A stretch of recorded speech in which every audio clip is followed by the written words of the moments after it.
Rasulullah bersabda, "Asy-syahid la yajidu alamal qatal illa kama yajidu ahadukum al-qarsah." Ujar Nabi kita, orang yang mati syahid tuh nang ditebas lehernya, ditusuk perutnya, itu dia merasa sakit seperti sakitnya dicubit. Orang nang fisabilillah nah paget gulunya, sakit lainnya ini kada sakit macam sakit dikibit aja. Kenapa? Karena setiap orang yang mati syahid itu Allah lakukan dengan dia kelembutan, lutuf ngarannya tadi. Makna daripada kalam al-allamah Al-Habib Ahmad bin Zain bin Alawi rahimahullah wa nafa'ana bi ulumih. Kelembutan bahasa Arabnya adalah lutuf, ampunan, rahmah dan kerukunan. Ya Rabbana waltuf bina waghfir lana warham wa'allif wajma'i. Wahai Tuhan kami, berlemah lembutlah kepada kami. Ultuf bina, berlemah lembutlah kepada kami. Ampuni dan rahmati kami.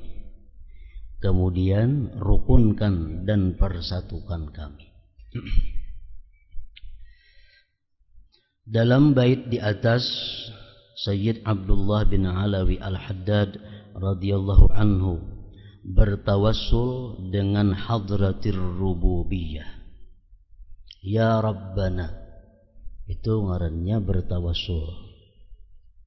Wahai Tuhan kami, bertawassul dengan ketuhanan. Artinya minta kepada Allah Subhanahu wa taala dengan berwasilah kepada ketuhanan. Ya Rabb, Rabbana. Ada bertawassul dengan rububiyah, ada juga bertawassul itu dengan nama-nama Allah. Umpamanya ya Rahman, irhamni. Ya Rahman, itu kita berdoa kepada Allah, bertawassul dengan nama Allah, ya Rahman. Ada juga orang bertawassul lagi dengan nama Allah yang lain daripada itu, misal ya Alim, alimni. Wahai orang yang alim, alimni, ajarilah aku ilmu. Ya Rahman, hai yang pengasih penyayang, irhamni, sayangilah aku. Ya Razzaq, hai orang yang memberikan rezeki, urzuqni, berikan aku rezeki. Nah, itu semuaan adalah minta kepada Allah, bertawassul dengan rububiyah seperti ya Rabb tadi, atau bertawassul dengan nama-nama Allah Subhanahu wa taala. Dan itu adalah dibolehkan dan disyariatkan, dianjurkan. Apalagi dalam Quran, kalau kita lihat doa-doa yang diajarkan Allah kepada para nabi, itu umumnya kalimatnya Rabbi atau Rabbana. Dalam Quran sedikit sekali ada Allahumma. Paling-paling 5-6 puting kalau ada hilaf. Dalam Quran itu ada kalimat Allahumma.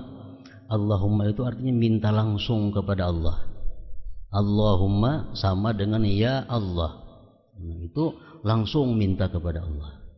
Tapi kalau Al-Quran paling banyak mengajarkan cara berdoa itu melalui tawassul dengan hadratir rububiyah, ya Rabbi, atau Rabbana atina fid dunya hasanah wa fil akhirati hasanah wa qina adzabannar. Rabbi zidni ilma, Rabbi ghfirli wa liwalidayya. Jadi paling banyak di Quran itu Rabbi, Rabbi itu paling banyak doa.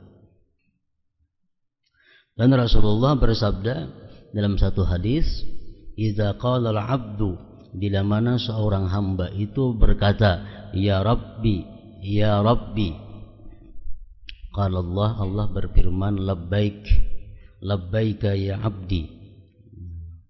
Apa wahai hambaku?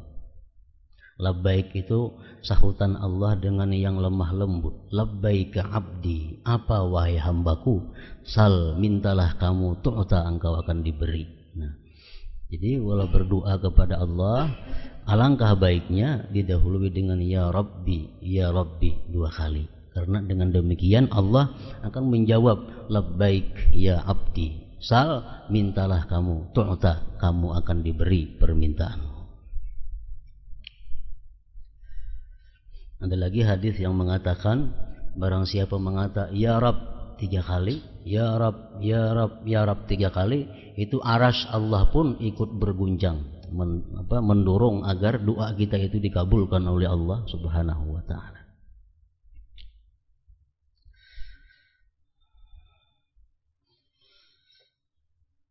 Di dalam bait di atas Sayyid Abdullah bin Alawi Al-Haddad radhiyallahu an bertawassul dengan hadratir rububiyah, memohon agar Allah memberikan lutuf,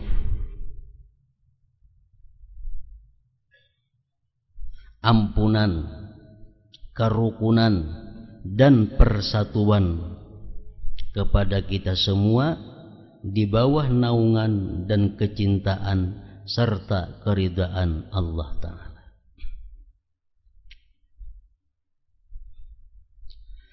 Allah yang maha suci adalah Ar-Rabb. Menurut sebahagian riwayat, Ar-Rabb ini adalah salah satu di antara Asma'illah al-Husna. Jadi Asma'ul Husna itu macam-macam riwayatnya. Sama pada 99 ada riwayat dari Nabi Asma'ul Husna 99 mulai Allah sampai Sabur. Ada lagi Asma'ul Husna yang bukan daripada yang terdahulu. Ada yang di sini ada, di sini ada. Nah, ini dalam riwayat lain Rabb itu adalah salah satu di antara Asma'illah al-Husna juga. Allah yang maha suci adalah Ar-Rabb, Tuhan yang memelihara. Dan segala sesuatu selainnya adalah hamba. Di alam ini hanya yang ada, di alam ini yang ada hanyalah Allah dan perbuatan-perbuatannya. Makanya dalam berzikir la ilaha illallah, kita dianjurkan dalam hati la ilaha la fa'ila illallah. La ilaha illallah di mulut, tapi dalam hati la fa'ila illallah. Tidak ada yang memperbuat sesuatu itu illallah kecuali Allah. La ilaha illallah la fa'ila illallah. Wujudnya Allah itu pasti dan dengan zatnya. Allah itu mawjud bizatihi. Allah itu ada dengan zatnya sendiri. Keberadaan Allah tidak tergantung kepada siapapun. Keberadaan Allah tidak disebabkan oleh sebab apapun, karena adanya Allah itu mawjud bizatihi, ada dengan dirinya sendiri. Wujudnya Allah itu pasti dan dengan zatnya. Sedangkan segala sesuatu selain Allah terwujud melalui Allah. Nah, kalau selain Allah itu adanya billah dengan Allah Subhanahu wa taala.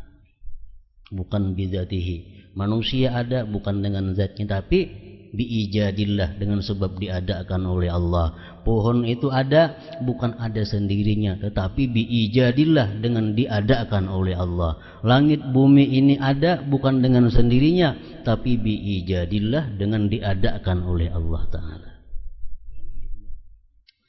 Terwujud melalui Allah, tidak dengan sendirinya. Kata Ar-Rabb berarti sesuatu yang disembah. Tuan bisa juga, Rabb itu artinya yang menguasai, bisa juga artinya pendidik, bisa juga yang bertugas mengurus suatu perkara, boleh juga diarti Rabb itu. Yang mengadakan segala sesuatu boleh juga diartikan. Dan pencipta. Menurut ta'rifnya, kata Ar-Rabb ini hanya dapat digunakan untuk menyebut Allah Ta'ala. Kita kada boleh memanggil Tuhan kita, ya Rabb, maka kada boleh itu. Karena Rabb itu kalau ma'rifat itu khusus untuk Allah Subhanahu wa Ta'ala. Nah, jadi Imam Al-Habib Abdullah bin Alawi Al-Haddad rahimahullah wa nafa'ana bi'ulumih, beliau meminta kepada Allah dengan bertawassul dengan hadratir rububiyah, ya Rabbana wal tuf bina. Lemah lembutlah Engkau ya Allah, ya Tuhan kami, bina dengan kami, lutuf. Lutuf adalah karunia yang secara halus dan tersembunyi diberikan Allah kepada umat manusia untuk memudahkan mereka dalam mengatasi berbagai persoalan. Lutuf. Orang yang bersifat lutuf disebut latif. Allahu latifun bi'ibadihi. Allah latif artinya bersifat lutuf.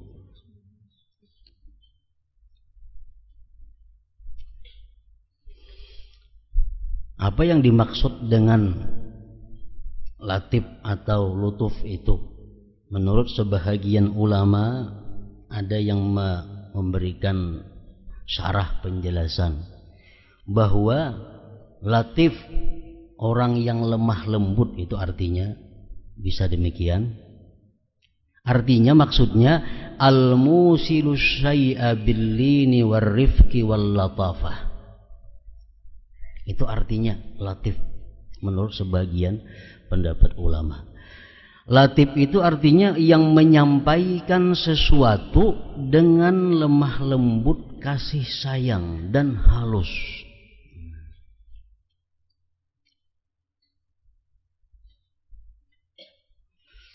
Artinya lagi lebih jelasnya, Allah Subhanahu wa Ta'ala menciptakan alam semesta. Ciptaan Allah alam semesta ini sangat lutuf, sangat lembut, sangat halus dan penuh dengan kasih sayang. Pekerjaan-pekerjaan Allah itu latafah, sangat halus. Orang tuh gawian ada kasar, biasanya ada halus. Tukang kah? Tukang jahit kah?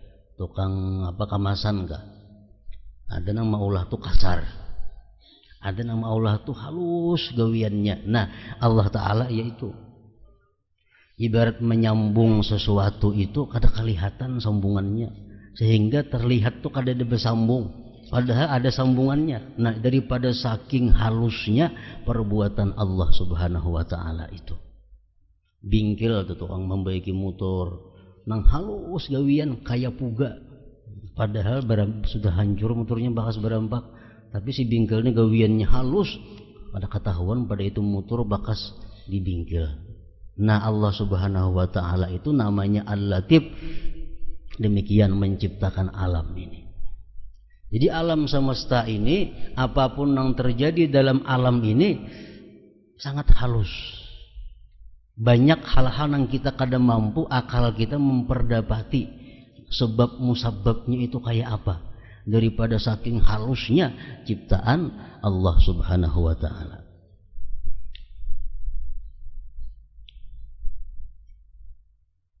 Jadi yang alam semesta ini Allah dan ciptaannya. Setiap yang diciptakan Allah ciptakan dengan ciptaan yang sangat halus.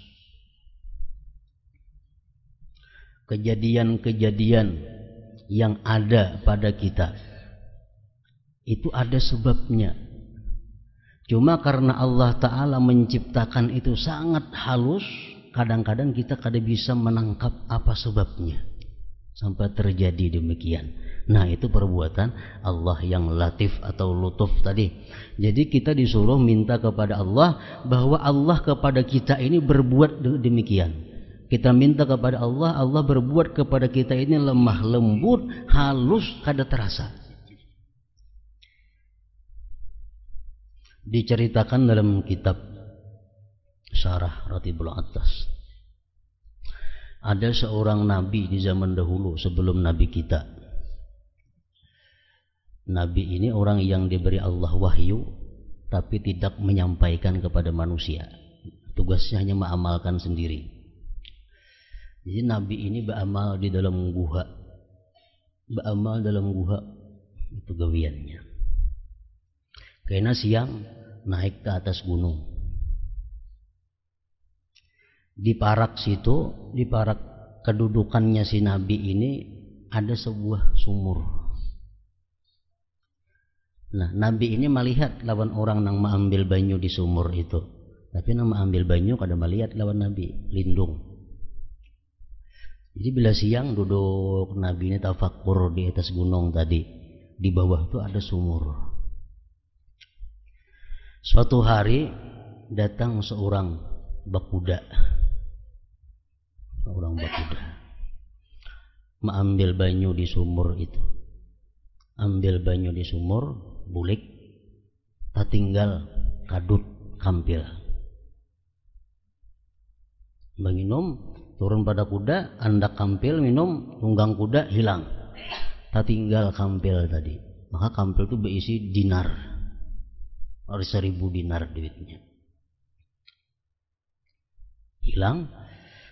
Kadalawas imbah itu datang orang berjalan. Datang berjalan. Minum, ambil banyu di sumur tadi, lihat ada kampil 1000 dinar. Banyak kampilnya. Imbah itu pulang, datang tukang kayu. Tukang cari kayu, membawa kayu. Sampai di sumur situ, minum, duduk istirahat di sumur tadi. Datang nang pertama tadi, nang bakuda tadi. Kita anggap ngarannya Abu Bakar nang bakuda nih. Ujar Abu Bakar nang bakuda nang kehilangan nang tertinggal duit tadi. Mana kampilku di sini? Itu duit 1000 dinar dalamnya. Ujar nang tukang bawa kayu, kok udah dia melihat duit di situ. Aku datang ke sini kalau tidak kadut, kalau tidak kampil. Ujar nang bakuda ini, ya Abu Bakar ini pasti ikam sudah menyembunyikan, soalnya di sini kada ada orang. Ujar tukang kayu tadi, memang kada ada mano. Aku mbah ngirum duduk istirahat di sini. Kada kawa ujar tukang kuda nang bakuda ini, akhirnya dibunuhnya. Dan bila kada mengaku kubunuh, kada ada tiba bunuhnya, mati. Mati si tukang kayu ini. Hilang nang bakuda tadi bulik. Nabi tadi melihatkan kejadian itu. Melihat. Lalu Nabi ini bertanya kepada Allah. Ujar Nabi, ya Allah, apa rahasianya nih? Itu tukang kayu kada tahu kisahnya dibunuh. Sedangkan nang tadi orang mengambil aman-aman ini menikmati duit yang 1000 dinar tadi. Apa rahasia di balik ini? Nah, ini mengetahui artinya kehalusan, kelembutan ciptaan Allah. Jadi ujar Tuhan dalam wahyunya kepada Nabi, wahai Nabi, setiap perbuatanku itu jangan ditanya. Jangan ditanya. Kenapa tuh kada boleh lawan aku? Tugas ikam seorang hamba itu beribadah. Titik. Ikam beribadah jaku gawe, jaku jangan. Lain pada itu kada ada urusan ikam. Itu urusanku. Tapi karena ikam ni nabiku, termasuk orang yang kucintai, kukisahkan kejadian ini. Kuitannya oleh nang berkuda itu, abahnya oleh laki-laki nang berkuda tadi, itu pernah merampok duit abahnya nang berjalan tadi 1000 dinar. Abahnya nang berkuda nih bahari pernah merampok duit abahnya nang berjalan mengambil duit tadi 1000 dinar. Nah, jadi kan wajar ya mengambil jatah kayaknya juga diambilnya dulu. Nah, sedangkan tukang kayu yang dibunuhnya oleh si berkuda tadi, karena tukang kayu itulah yang membunuh abahnya yang berkuda itu dahulunya. Inilah rahasia daripada perbuatanku, kata Allah Subhanahu wa ta'ala. Nah, jadi ini apa artinya? Apapun yang terjadi pada diri kita, apapun yang terjadi pada keluarga kita, masyarakat kita, itu pasti ada rahasia ciptaan Allah yang sangat halus, yang kita kadang mengerti, yang kita kadang tahu, tapi hanya Allah Subhanahu wa ta'ala yang tahu. Kita mungkin ada kehilangan duit, kita kadang tahu sebabnya, barangkali bahari ada abah kita, kai kita, datuk kita nama ambil duit abahnya itu, jadi lek sudah. Cuma kita kada tahu. Nah, daripada halusnya ciptaan Allah. Pokoknya Allah itu kadang menzalim kepada hambanya, tetapi hambanya sendiri yang menzalim dirinya sendiri itu. Nah, itu halusnya perbuatan Allah Subhanahu wa ta'ala. Jadi kalau Allah Subhanahu wa ta'ala itu memberikan kepada kita ini lutufnya, maka hidup kita adalah menjadi hidup yang sangat bahagia. Maka dia bisa terbayangkan kebahagiaannya kalau Allah kepada kita ini memberikan lutufnya dalam setiap perbuatannya kepada kita. Kayak apapun sakitnya, kayak apapun sengsaranya, kalau Allah memasang lutuf kepada kita, kita kadang akan merasa sakit itu. Tapi kalau Allah ini kasar, jabar, nah ini nang sakit kita. Gigi coba unggil kada kawa guring semalaman. Gigi sebuting unggil sakit semalaman kada kawa guring. Nah, Allah kada memberikan lutuf lawan kita. Kada memberikan kelembutan kepada kita. Nah, jadi ya Rabbana wal tuqbina tadi.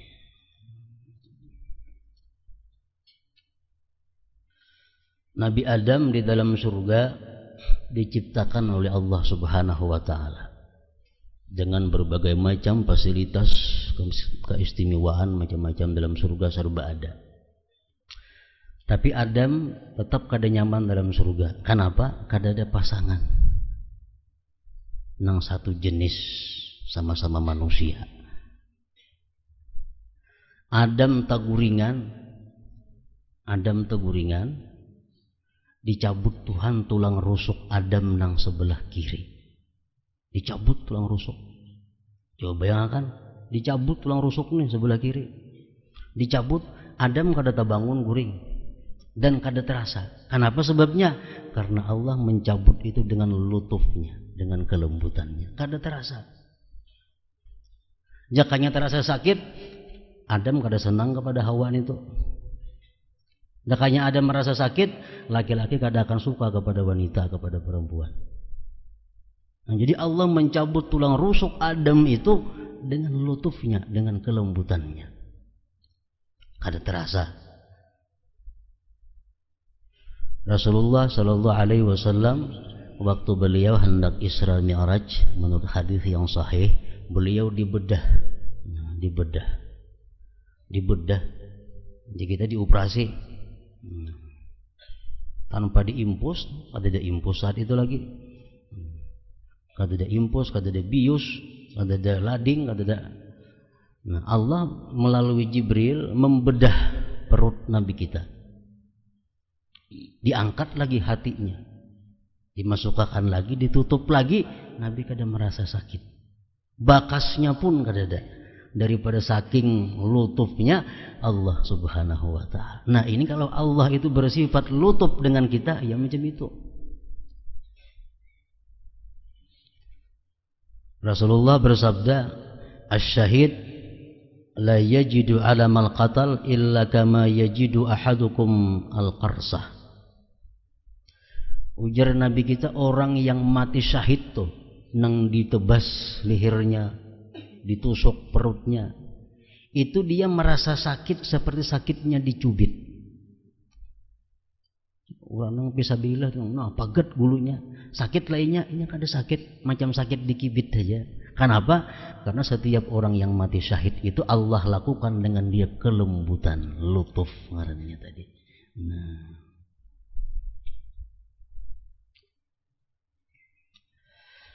dan tidak ada yang dapat memberikan lutuf kepada seseorang hamba secara sempurna kecuali Ar-Rabb. Dokter bisa hanya lutuf diimpusnya kita, tapi diimpus, dibius, lainnya habis itu pada sakit lagi.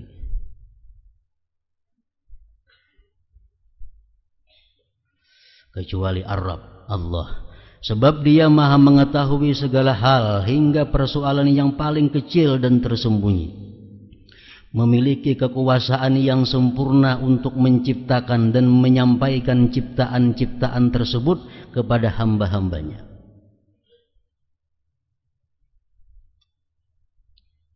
Imam Ghazali dalam kitab Al-Maqsadul Asna fi Syarhi Asma'illah Al-Husna menyebutkan tentang Allah itu Al-Latif, yang maha lembut. Artinya ciptaan Allah itu sangat halus.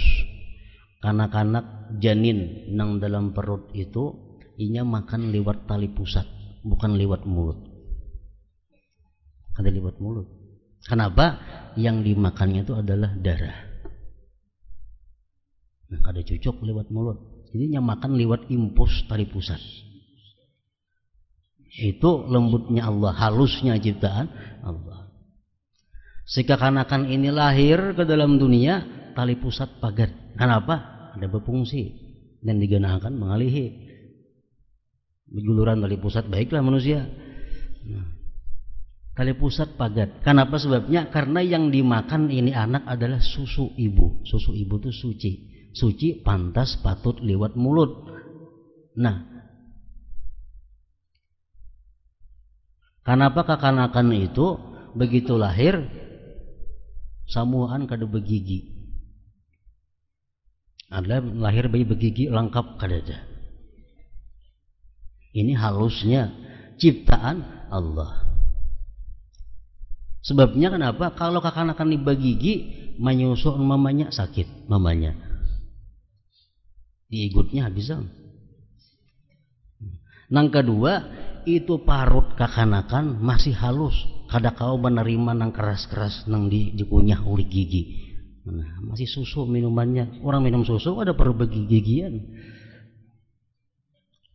Nah, semakin kanak-kanak ini ganal, ususnya semakin kuat, nah giginya tumbuh, makanannya pun timbul nang karas. Nah, itu adalah kehalusan daripada ciptaan Allah Subhanahu wa ta'ala. Barang siapa menyadari hal ini, maka ia akan meyakini bahwa Allah memiliki sifat lemah lembut lutuf, sehingga ia akan memohon lutuf kepada Allah dengan perbuatan dan perkataannya. Kita baca dalam Maratibul Atas tadi, ya latifan bi khalqih, ya aliman bi khalqih, ya khabiran bi khalqih, ultuf bina. Nah, ultuf bina. Orang miskin, orang kelaparan, miskin hidupnya, tapi Allah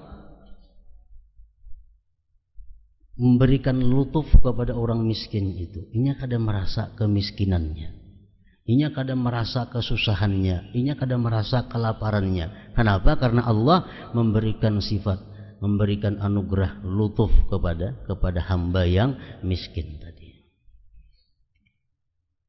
Ada perkataan ulama sufi yang mengata, la tada'ullah bidaf'il bala li'anna ad-dunya mahallul bala. Jangan kamu berdoa kepada Allah tertolak bala, karena dunia ini tempatnya bala. Kalau hendak minta tolak bala lawan Allah, jangan dalam dunia bagana. Dunia mahallul bala, tempat bala. Apapun kenikmatan yang kita nikmati dalam dunia ini, ada satu nikmat yang berkurang meimbanginya. Itu nikmat dalam dunia. Samuaan adalah bala. Cuma karena Allah itu memberikan lutuf kelembutan kepada kita, kita kadang-kadang kada terasa. Kita menikmati sesuatu, padahal nikmat kita di lain ada yang hilang. Kita berisi duit 1 juta rupiah. Juta rupiah. Kita tukarakan baju yang baik, nyaman dipakai. Kita tukarakan makanan yang nyaman, nyaman kita makan. Tapi duit berkurang tuh. Duit berkurang. Ada nikmat yang kita rasai, ada nikmat lain yang hilang. Kita makan makanan, makan gula nyaman, makan ini nyaman, tapi kini ada penyakit yang kita kada terasa masuk gara-gara kita makan itu. Setiap nikmat dalam dunia ada nikmat yang hilang. Nah, jadi dunia ini tempatnya bala. Kalau kita minta terhindar daripada bala, kada cukup karena kita begana dalam dunia. Orang begana di pintang sampah, ya Allah, hindarkan aku daripada bau sampah. Kada mau. Begana di sampah situ.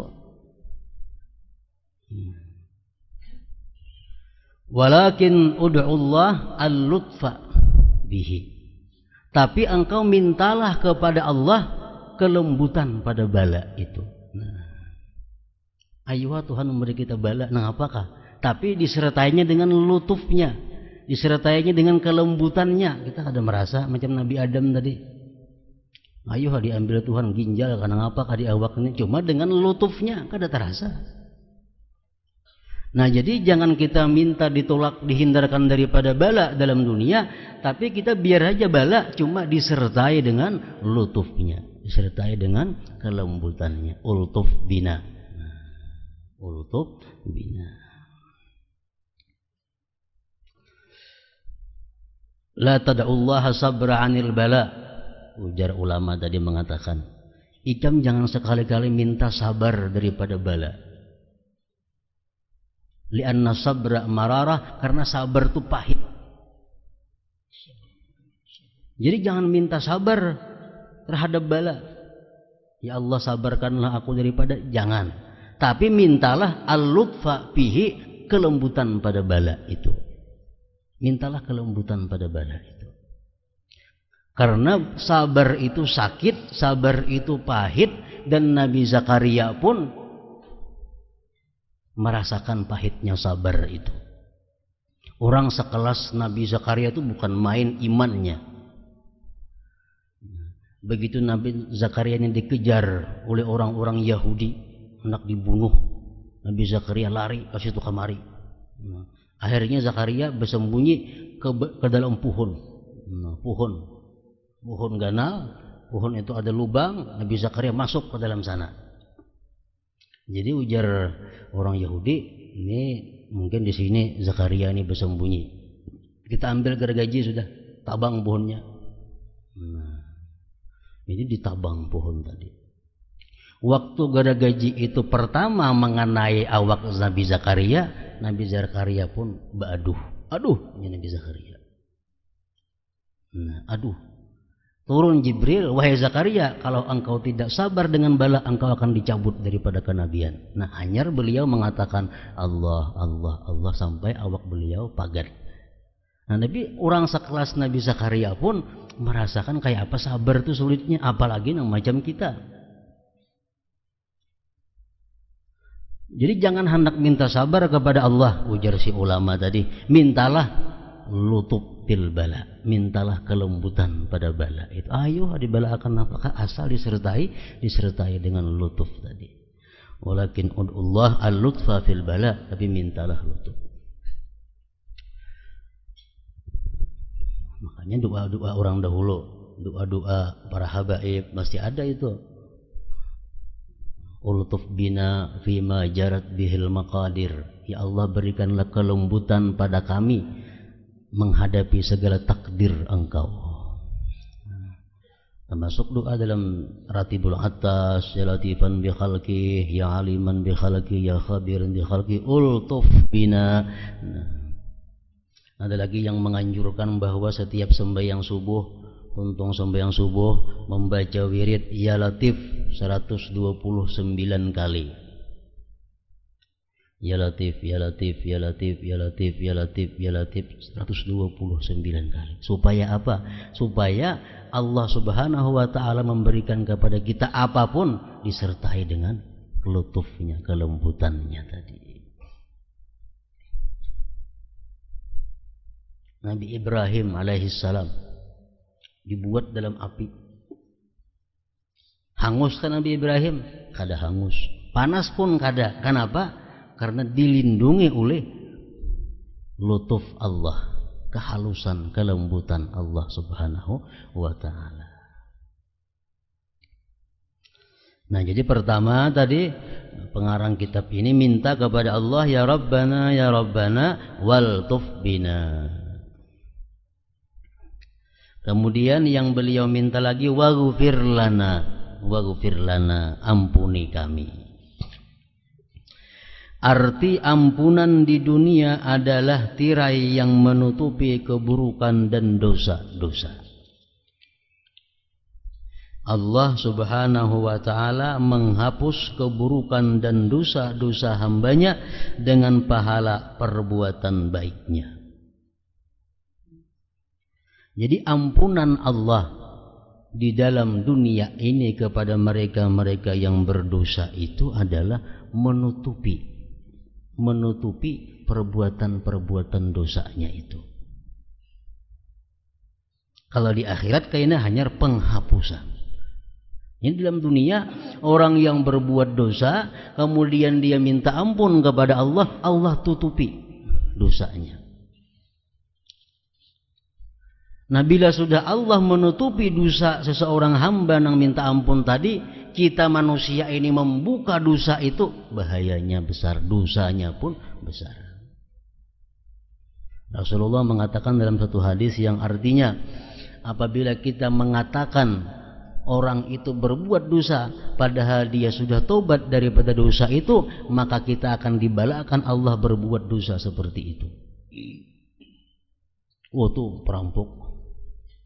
Padahal ini perampok tuh bujur cuma sudah tobat, ditutupi oleh Allah. Kita padahkan itu perampok. Nah, kita kayaknya satu saat akan jadi perampok.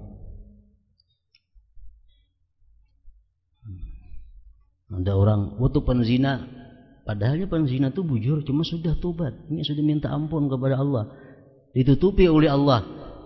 Kita padahkan ini penzina. Nah, itu kayaknya satu saat kita akan menjadi orang yang penzina. Berat itu.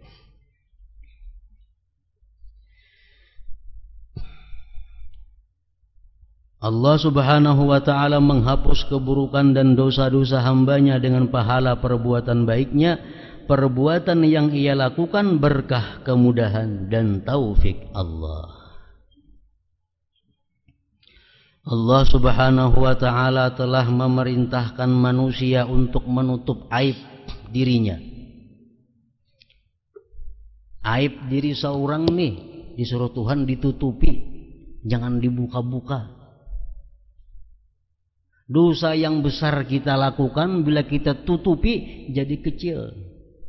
Tapi dosa kecil bila kita buka jadi besar. Karena Allah kadang hendak kita mengaibkan diri sendiri. Berbuat dosa di dalam rumah, dosa yang kecil, orang kadang yang tahunya, dikisahkan lawan orang, aku malam tadi di rumahku berbuat dosa. Nah, ini karena apa? Membuka aib sendiri yang Allah menyuruh menutupi aibnya. Menurut sebagian pendapat ulama, latif itu artinya yang menyampaikan sesuatu dengan Allah lemah Subhanahu wa ta'ala telah memerintahkan manusia untuk menutupi aib dirinya maupun orang lain. Orang lain maginnya. Artinya lagi lebih jelasnya, Allah Subhanahu wa ta'ala menciptakan Rasulullah bersabda, man satara aurata akhihil muslim satarallahu auratahu yaumil qiyamah. Allah alam semesta ini sangat lutuf, sangat lembut, sangat halus dan penuh dengan kasih sayang.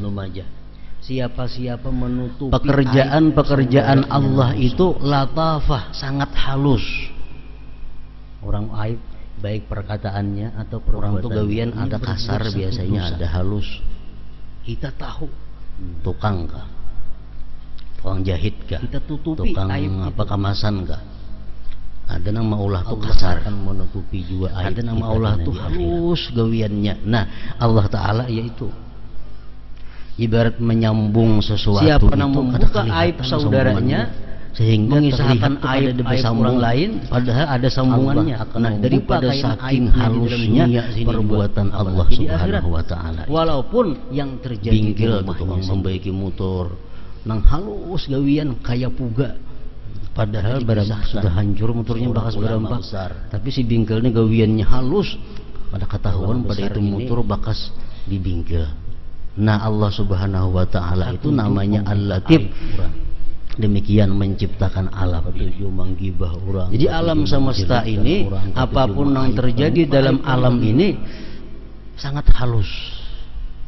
Banyak hal-hal yang kita kadang mampu akal kita memperdapati sebab musabab besar ini apa, daripada saking halusnya ciptaan Allah Subhanahu wa Ta'ala. Kada ada cacat di mata masyarakat, di mata umum, tapi gawiannya katuju. Jadi yang alam semesta ini Allah katuju maibkan orang dan ciptaannya.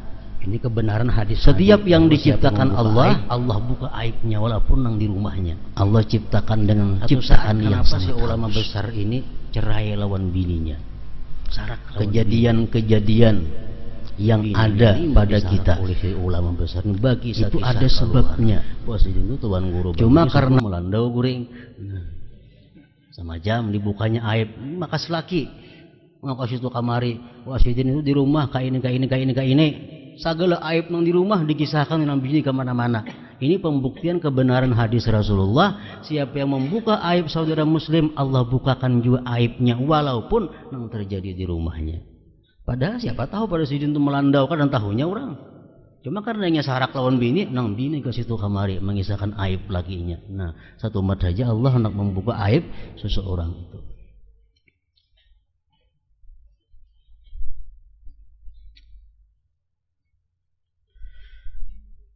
Perbuatan yang Allah Subhanahu wa Ta'ala telah memerintahkan manusia untuk menutup aib dirinya maupun orang lain. Tentunya Allah lebih kuasa untuk menutupi aib hambanya, sebab Dia Maha Pengampun lagi Maha Penyayang. Kita menutupi aib saudara kita, membela saudara kita, itu diberikan Allah ganjaran terhindar daripada neraka. Pada gampang-gampang itu. Hadis menyatakan man dzabba an irdi akhihi bil ghaibah kana haqqan 'ala Allah ayyaqiyahu minan nar. Rawahu Tabarani. Bila kita membela pribadi saudara kita yang tidak ada di hadapan kita, pasti kita akan dihindarkan Allah dari api neraka. Contohnya macam apa? Bapandiran. Anu kam si anu tuh ini nyembati. Nah, kita mendengar, ya kita apa? Aku kada percaya nang jadi kamu itu. Nah, itu kita ngarannya menyelamatkan pribadi kawan kita. Nah, bila kita mampu demikian di hadapan orang yang berbuat gibah itu, kita akan dilindungi Allah daripada api neraka jahanam. Nah, kemudian rahmat Allah dilimpahkan kepada kita.